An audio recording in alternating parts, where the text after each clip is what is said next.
రోజంతా ఇంట్లోనే ఉంటాడు. ఎన్నో ఇంటర్వ్యూలు చేశాడు, కానీ ఎక్కడా ఉద్యోగం దక్కలేదు. ఈ మధ్య అతనికి ఉత్సాహం తగ్గిపోయింది. ఒకరోజు సాయంత్రం తండ్రి శ్రీనివాస్ కోపంగా ఇంటికి వచ్చాడు.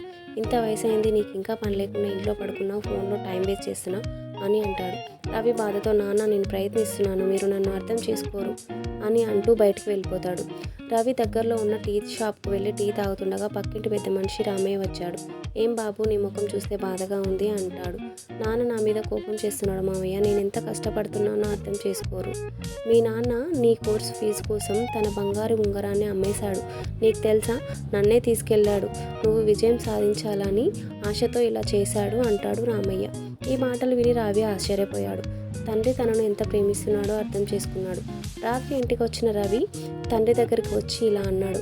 నాన్న, మీరు చేసిన కష్టాన్ని అర్థం చేసుకోకుండా, మీరు నన్ను ఎంత ప్రేమిస్తున్నారో గుర్తించకుండా మాట్లాడాను, నన్ను క్షమించండి అంటాడు. శ్రీనివాస్, నువ్వు నన్ను అర్థం చేసుకున్నావంటే నాకు అంతకంటే సంతోషం లేదు. నా కోపం వెనుక ప్రేమ ఉందిరా అంటాడు. అక్కడి నుండి వారి మధ్య దూరం తొలగిపోయింది. ఒక హత్తు వాళ్ళ గుండెలోని బంధాన్ని మళ్ళీ బలపరిచింది. మోరల్, తండ్రి ప్రేమ పగటిపూట కోపంగా కనిపిస్తుందేమో, కానీ అంతరంగంలో మాత్రం అది బంగారం లాంటి ప్రేమ. ఈ స్టోరీ మీకు నచ్చిందా? నచ్చితే లైక్ చేయండి, షేర్ చేయండి, సబ్స్క్రైబ్ చేయండి. Thank you.